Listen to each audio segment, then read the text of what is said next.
Hey guys, welcome to Priceless B-Movies. I'm your host, Colin Price. Let's go back in time a little bit. Let's go back to, say, late 1996, early 1997. There was a special thing that happened.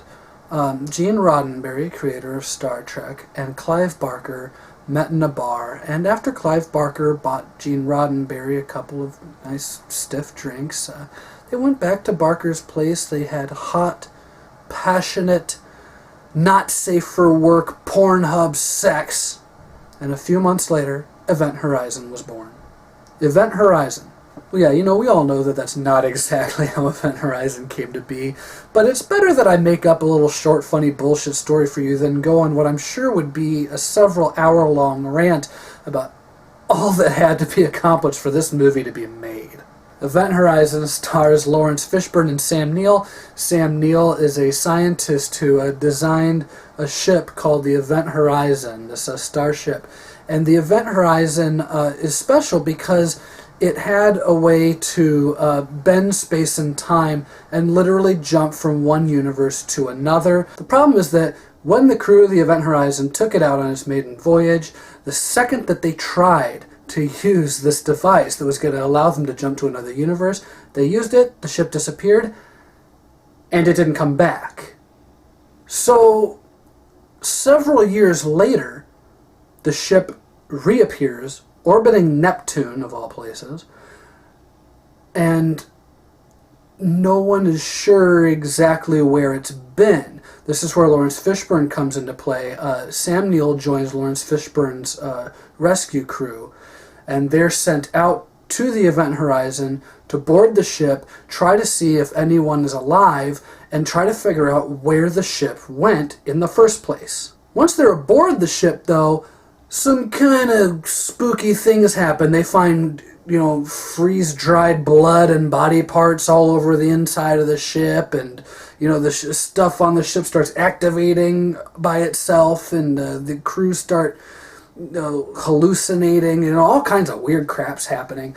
And it becomes very clear that wherever this ship has been, it's brought some kind of intelligence or life form back with it. Other than Lawrence Fishburne, who's obviously the captain of the search and rescue team, and Sam Neill himself, the cast is made up of some very great actors. Jason Isaacs, Kathleen Quinlan, Jack Noseworthy, some very great actors. And what I love about the characters in this movie is that when you meet them to begin with, they're all kind of one-dimensional. And then once they're on the ship, when they're plagued by the hallucinations and when the time is starting to draw near and they're realizing that something is very wrong and that they might not actually make it off the ship alive, and that shouldn't be a spoiler, this is a horror movie after all, you really start seeing other dimensions to these characters. For instance, Kathleen Quinlan's character, you don't know much about her to begin with other than she's part of this crew and she's a mom. As the film progresses, you start to see so many different sides of her, and you start to get a little more of a background as per, what is going on with her child and a divorce and all kinds of stuff. I love that the film uses the horror to make the characters more accessible. There are some very great sequences here, some sequences that, as many times as I've seen this movie, make the hair on the back of my neck stand up. One of them involves Jack Noseworthy and an airlock problem. And also just the last 20 minutes of this movie when everything kind of literally goes to hell. This is a very scary film. This is a much scarier film than a lot of critics would have you believe. Everybody in Event Horizon is pretty damn good actor-wise, but Sam Neill definitely walks away with this movie. He kind of has the Jack Nicholson part. Like if I was to compare this to The Shining once again, he's Jack Nicholson. He's the guy who, he's kind of off at first, and then as soon as he's on the ship, he basically starts going wacko and ends up causing more than a couple of problems. But Sam Neill makes this so much more than just a character who's losing his mind. There's a lot of humanity in Sam Neill's performance, even up to the end. And I really admire him. I love Sam Neill as an actor, but this is one of those movies that I think he just completely embodies every aspect of a character. I can't think of too many people who would have made this character what Sam Neill has made it. And if for no other reason, you should watch this film for his performance. Of course, that's not to say that there aren't other reasons to watch it. As I said before, this is a very scary movie. If you want a good, scary sci-fi movie, this is it. I was terrified the first time I saw this movie, and it still, as I said, scares me today to an extent. But the thing is with Event Horizon is that it has a lot of bad press and a lot of bad reviews. This is for certain reasons that I think are kind of nitpicky, but there's one main reason for that I can kind of agree with, which is that, you see, when Event Horizon was first shown, it was a lot longer, a lot bloodier, but it also had a lot more story. And the studio kind of chickened out with this film. It's no secret. The studio really chickened out with it. And they made the director, Paul Anderson, cut a lot of the third act because it was just too grotesque. But unfortunately, the third act is when you get the explanation for what's wrong with the ship. So when you watch the film, I can totally understand someone not liking it because at the end they feel like they don't quite understand what's going on.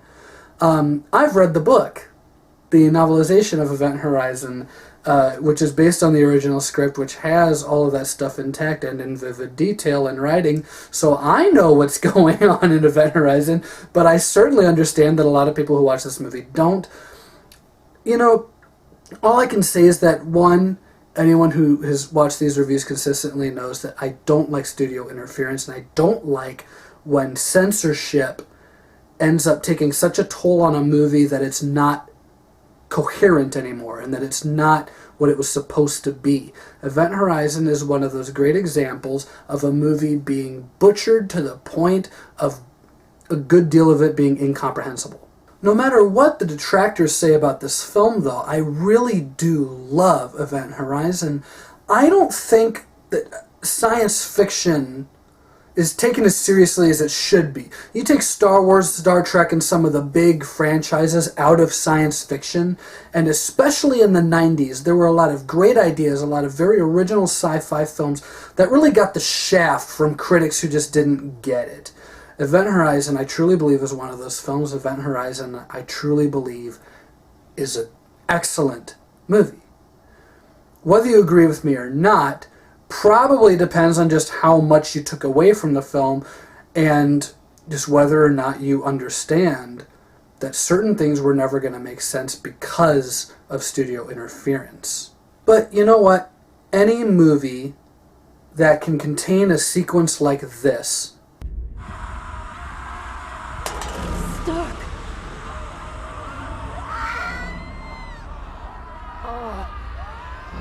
Miller?